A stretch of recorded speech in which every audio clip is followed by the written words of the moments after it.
Money is not a dirty word. I know you think it is, but actually, it's something that needs to be embraced.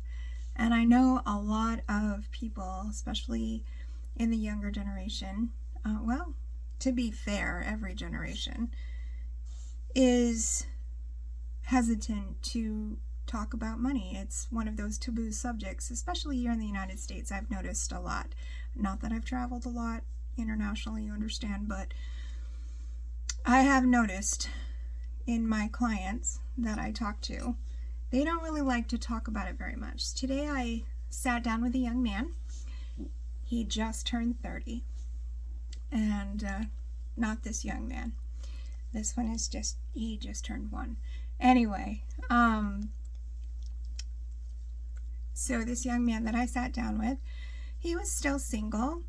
He's got a girlfriend, but he's single. He doesn't really have a lot of responsibilities, but he was concerned because he felt like his debt was getting out of hand, and he wanted to see about maybe, to see if maybe he should take some type of a debt consolidation loan to pay off all his credit cards and kind of start himself back at zero, because he was afraid that he was getting in over his head. So we sat down and, I asked him a lot of questions about his life, and I asked him, what is it that you want, where do you want to be in 5 years? This girl that you're dating, are you planning on marrying her? Do you want to buy a house? Do you have anything set aside for investments? The job that you're working at, how much do you make per hour? How much of that are you setting aside for your 401k? How much of that are you looking to invest in other ways? Are you taking advantage of the HSA, where you have a high deductible health plan, because that's the most affordable health plans that we have in this area of the country? And so really niched down into what he's spending. What's your rent, what's your housing payment? And the housing payment that he had led me to suspect that he had roommates, which he did. But at that age, and when you don't really have a lot of outside responsibilities, makes it easier to live with someone else to help offset some of the cost of housing nowadays, which, a 1-bedroom apartment can be like $1,600 around here, which is crazy when you think when I got my first apartment, it was only $350 a month. So when you think about now, kids have to come up with $1,600 a month. So of course they're gonna, find roommates or some way to offset that cost.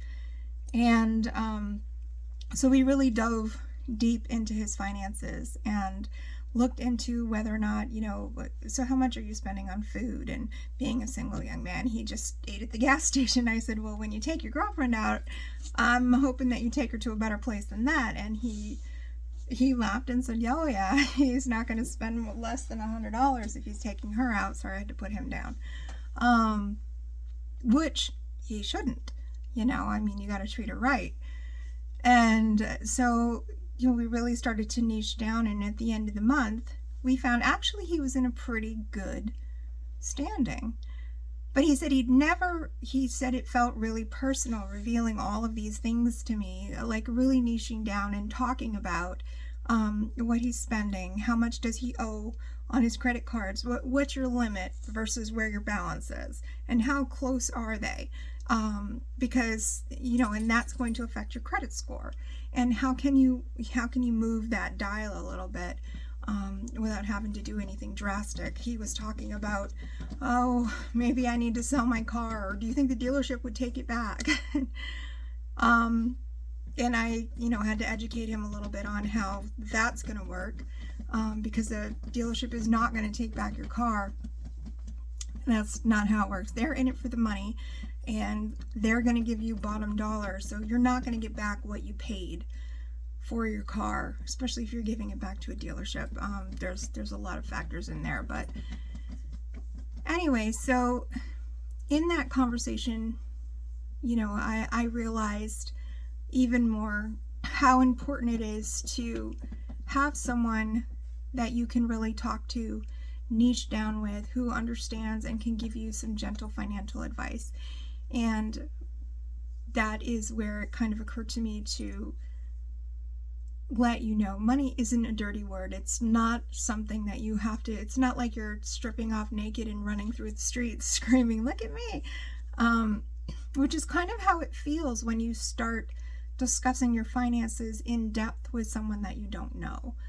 It can be very disconcerting. It can feel very revealing.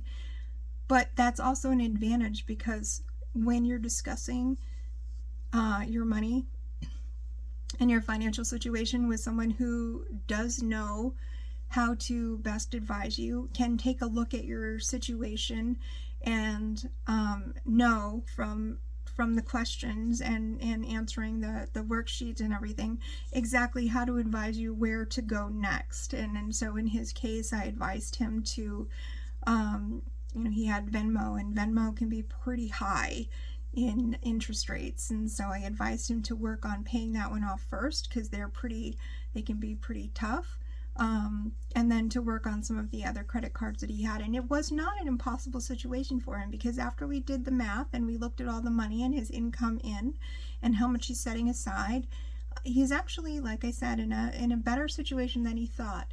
And so all he had to do was just realize it and have somebody kind of spell it out for him and show him.